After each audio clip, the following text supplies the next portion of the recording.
बहन भाइयों नमस्कार, जय माता की। आपकी परिपक्वता, आपकी सिंसियरिटी इस बात पर बिल्कुल नहीं है कि आप कितने समझदार हैं, कितने शिक्षित हैं। इसकी पैमाइश तब होती है जब आप किसी विपरीत परिस्थिति में पड़ जाते हैं और उस विपरीत परिस्थिति को कितनी शांति और समझदारी से कर पाने में सक्षम होते हैं। परिपक्वता और सिंसियरिटी आपकी वहीं दिखती है। मैं हूं पंडित दिनेश नारायण पांडे और आप देख रहे हैं अपना लोकप्रिय चैनल ग्रहवाणी। अप्रैल माह के राशिफल की श्रृंखला में आज का वीडियो मकर राशि पर आधारित। जन्म की राशि मकर है, कहने के नाम की राशि मकर है या मकर लग्न है। शनि की पनौती से निकल करके 29 मार्च 2025 को अब आगे का कालखंड, आगे का समय आपके लिए कैसा रहने वाला है। शुरुआत होती है अप्रैल माह से। 29 मार्च 2025 शनिदेव के राशि परिवर्तन के साथ एक बहुत बड़ा परिवर्तन आपकी लाइफ स्टाइल में होने वाला है। क्या होने वाला है, कैसे मिलेंगे, शनि की पनौती से बाहर निकल करके ये महीना आपको क्या कुछ देने वाला है, इन सारी जानकारियों के साथ अप्रैल माह में आपका व्यक्तित्व कैसा रहने वाला है, स्वास्थ्य कैसा रहने वाला है, आपकी आर्थिक व्यवस्थाएं कैसी रहने वाली हैं, आप प्रेम प्यार व्यापार नौकरी इन सारे मामलों में किस तरीके के रिजल्ट मिलने वाले हैं। आप विद्यार्थी हैं, शिक्षा प्रतियोगिता की तैयारी कर रहे हैं, तो कैसा रहने वाला है आपका अप्रैल का महीना। ग्रह गोचरीय व्यवस्थाओं की चर्चा करें तो आपके मकर राशि को लग्न बना दिया जाए तो आपके भाग्य भाव में केतु का गोचर काफी समय से चला आ रहा है और तीसरा घर जो पराक्रम का होता है, जो आपके एफर्ट्स का होता है, आपकी इच्छाओं का होता है, वहां बैठे हैं 5 ग्रह, राहु शुक्र सूर्य शनि बुध। ये 5 ग्रह पराक्रम भाव में क्या करने वाले हैं। आपके पराक्रम में बदलाव, आपकी इच्छाओं में बदलाव, जीवन में परिवर्तन किस तरीके का लाने वाले हैं ये 5 ग्रह। आपके चतुर्थ भाव में चंद्रमा 1 अप्रैल को रहेंगे मेष राशि में और सूर्य 13 अप्रैल को चतुर्थ भाव में गोचर करेंगे। गुरु आपके पंचम भाव में गोचर कर रहे हैं। छठे भाव में 3 अप्रैल तक मंगल गोचर कर रहे हैं और उसके बाद ये आपके सप्तम भाव में गोचर करेंगे। नीच के मंगल की लग्न पर दृष्टि आपके अंदर क्रोध पैदा कर सकती है, उत्तेजना पैदा कर सकती है, जल्दबाजी पैदा कर सकती है। शनि की पनौती से निकल करके एकदम खुले आकाश में जल्दबाजी करने से बचिए। जल्दबाजी का लिया निर्णय आपको दिक्कत दे सकता है। क्रोध से बचिए, उत्तेजना से बचिए। जो पारिवारिक संबंध है वहां पर बहुत ध्यान देने की आवश्यकता है। लग्नेश राशेश आपके शनि देव हैं, तृतीय भाव में गोचर इनका काफी बड़े परिवर्तनों की शुरुआत कर सकता है। लाइफ में काफी बड़े परिवर्तन और वो परिवर्तन जो सकारात्मक हैं।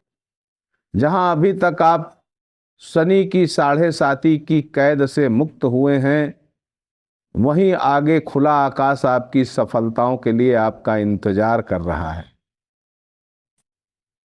उत्साह बढ़ेगा, लक्ष्यों के प्रति गंभीरता आपकी बढ़ेगी। व्यापार नौकरी कैरियर सब कहीं कुछ ना कुछ बदलाव होगा और वो बदलाव सकारात्मक होगा। आपके एफर्ट्स से होगा, आपके प्रयत्न से होगा, आपके पुरुषार्थ से होगा। निश्चित तौर पर तरक्की की ओर गतिशील होने का समय है अप्रैल का महीना, जहां आप बुलंदियों की शुरुआत करने वाले हैं, उस सफर की शुरुआत करने वाले हैं जहां से चढ़ाई बेशक है ऊंचान पर जाने के लिए चढ़ाई चढ़नी पड़ती है। तो चढ़ाई बेशक है, लेकिन ये वो चढ़ाई है जो आपको शिखर तक ले जाएगी। आपका मान सम्मान बढ़ेगा, आपके अंदर सोशल कनेक्टिविटी बढ़ेगी, इम्यून सिस्टम काफ़ी मजबूत है, तो स्वास्थ्य से संबंधित कोई बड़ी समस्या इस महीने नहीं दिख रही। देखिए, सपोर्ट आपको सभी का मिलेगा, घर परिवार, रिश्तेदार, नातेदार, पड़ोसी, सभी का सहयोग मिलेगा। लेकिन आपके अपने प्रयत्न, आपके अपने पुरुषार्थ, मेहनत आपको तरक्की की ओर ले जाएगी। इम्यून सिस्टम बढ़िया है तो कोई दिक्कत नहीं आएगी स्वास्थ्य को लेकर के। इस माह रोग, ऋण और शत्रु, इन तीनों से मुक्त होंगे और इसी दिशा में आप आगे चलेंगे। इनको खत्म करने की दिशा में आगे बढ़ेंगे। रोगों से, बीमारियों से छुटकारा मिलेगा, ऋणों का उतार कर पाएंगे, वहीं शत्रु भी आपके पराजित होंगे। स्वभाव में आपके दृढ़ता पैदा होगी। महीने का उत्तरार्ध पारिवारिक मामलों में थोड़ा सा क्रोध, उत्तेजना से बचने की सलाह दे रहा है।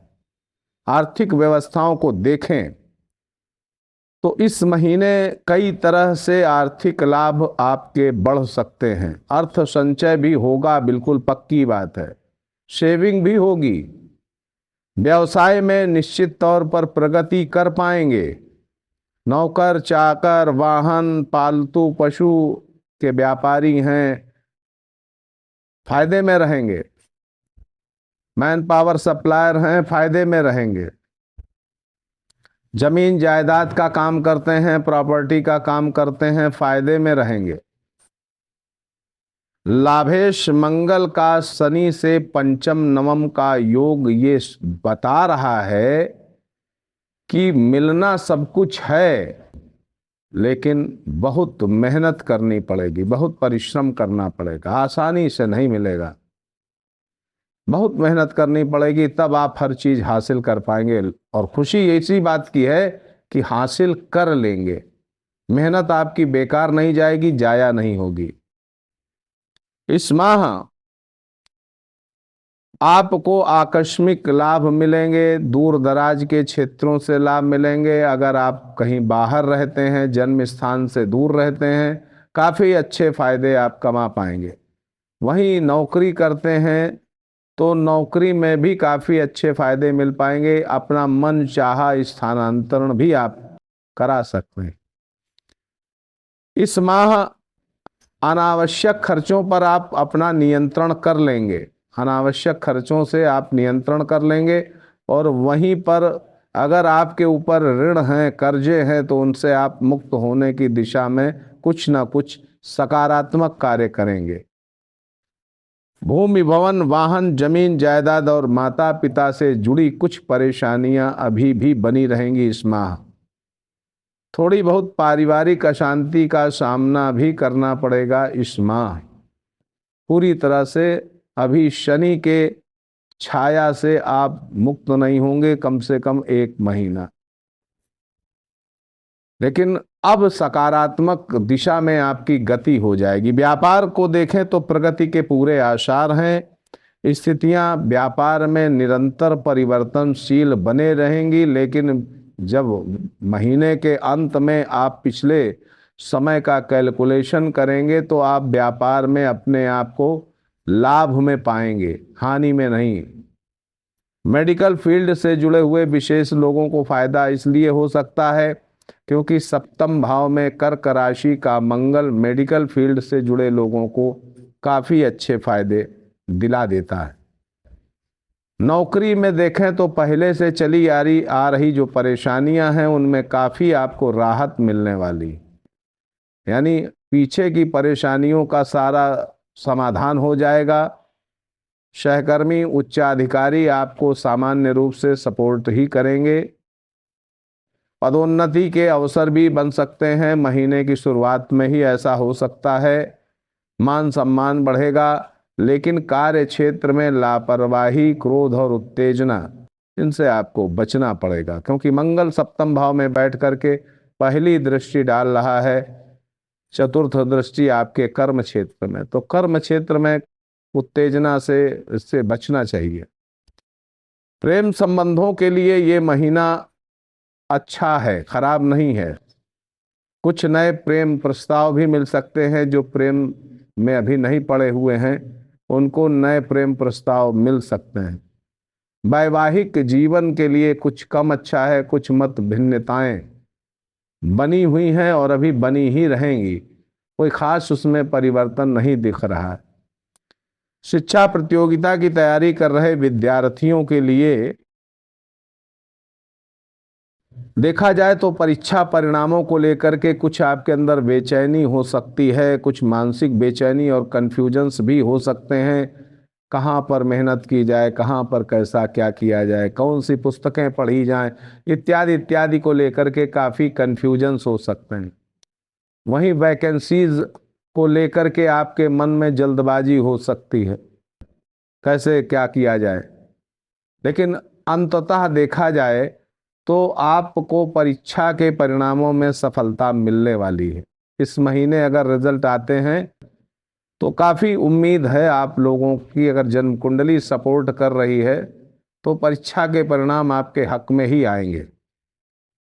और शिक्षा में व्यवधान आ रहे हों, शिक्षा में मन न लग रहा हो, पढ़ाई में मन न लग रहा हो, तो देवी मंदिर में जा कर के माथा टेकिए, फायदा मिलेगा। हनुमान जी के दर्शन करिए मंदिर में जा कर के, फायदा मिलेगा। इस माह के विशेष खास सुझाव आपके लिए जो बहुत इम्पॉर्टेंट, देखिए पारिवारिक जीवन हो या व्यावसायिक जीवन हो, दोनों जगहों पर आपको क्रोध, उत्तेजना और टकराव विवाद से बचना चाहिए। जल्दबाजी से बचना चाहिए, क्रोध उत्तेजना से बचना चाहिए, हनुमान मंदिर में दर्शन करना चाहिए।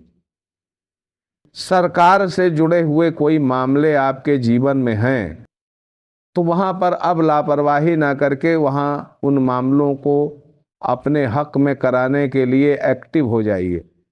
बहुत समय हो गया उन सब मामलों में पड़े हुए, अब आप उससे बाहर निकल सकते हैं। ये महीने की शुरुआत अच्छी है, इसमें आप कर सकते हैं। भाग्य पक्ष के भरोसे इस महीने आपको बिल्कुल नहीं रहना है, अपने पुरुषार्थ के भरोसे रहना है। मेहनत करिए, पराक्रम करिए, परिश्रम करिए। भाग्य आपका बहुत अच्छे से साथ नहीं दे रहा है, लेकिन भाग्येश का पराक्रम भाव में बैठना ये कहता है कि भाग्य आप अपने हाथ से खुद बनाइए।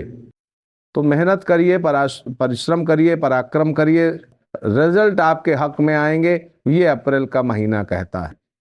इस महीने की अशुभ तारीखों को भी जान लेना जरूरी है।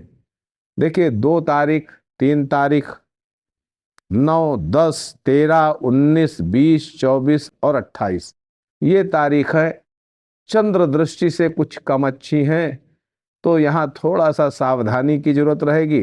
आप सुखी रहें, समृद्ध रहें, शिवमंगलमयी कामना के साथ और नए संवत्सर की शुभकामनाओं के साथ मैं आपसे विदा लेता हूँ। प्रेम से बोलिए जय माता की।